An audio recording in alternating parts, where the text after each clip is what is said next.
Assalamualaikum warahmatullahi wabarakatuh. Perkenalkan nama saya Nandana Raditya Faturrahman dengan RP 204141086 dari Angkatan 24 Teknik Instrumentasi dari kelas B.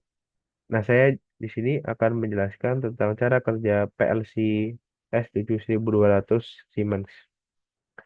Nah, yang di sini adalah power supply berfungsi untuk mengubah tegangan listrik dari sumber AC arus bolak-balik alternatif current menjadi DC atau arus secara direct current.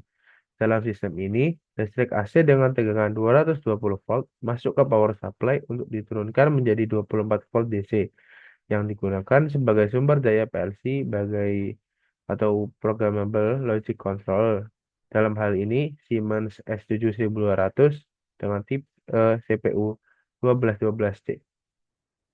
Selain itu, miniatur circuit breaker atau MCB yang ada di sini nih, yang putih itu, digunakan sebagai pengaman terhadap arus lebih atau overcurrent, melindungi perangkat dari potensi kerusakan. Implementasinya biasanya ada di rumah-rumah kita. Nah, tegangan 20 volt DC ini dari power supply tidak hanya menggunakan PLC secara keseluruhan, tetapi digunakan sebagai input untuk menerima sinyal digital. Nah, jadi intinya PLC ini hanya bisa dinyalakan ketika ada tegangan yang harus cocok dalam bentuk 24 volt tadi. Nah, PLC Siemens ini memiliki 8 pin digital input dari 0 sampai 7 yang digunakan untuk menerima sinyal digital berupa logika on atau off. Selain digital input, PLC ini juga dilengkapi dua analog input yang ada di sini. Kalau dibuka ada analog inputnya dan digital inputnya, yang dapat menerima sinyal analog berupa tegangan 0 sampai 10 volt DC atau arus 4 sampai 20 miliampere. Sinyal analog ini biasanya berasal dari sensor atau perangkat lain yang mengirimkan data variabel yang berkesinambungan. Pada sisi output, PLC menghasilkan keluaran berupa digital output dalam bentuk logika 0 atau 1 yang disalurkan melalui relay dengan 6 pin output. Pinnya ada 0 sampai 5. Relay ini memungkinkan PLC mengendalikan perangkat eksternal berdasarkan logika digital yang telah diproses.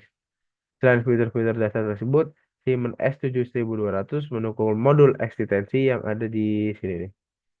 Ini PLC utamanya, ini ada ekstensinya di sini. Nah, jadi gunanya dia menambah kapasitas analog input sehingga pengguna dapat mengakomodasi lebih banyak sensor jika diperlukan. Protokol komunikasi seperti Modbus juga didukung oleh PLC ini. Jadi memungkinkan untuk transfer data antar perangkat seperti sensor, aktuator, dan sistem kontrol yang sangat penting untuk otomasi industri. Modbus adalah protokol standar yang sering digunakan untuk mempermudah komunikasi antar perangkat. Jadi menjadikan PLC Siemens ini lebih fleksibel dan digunakan pada berbagai aplikasi otomasi yang membutuhkan pengolahan data dan kontrol secara efisien. Oke, sekian terima kasih. Wassalamualaikum warahmatullahi wabarakatuh.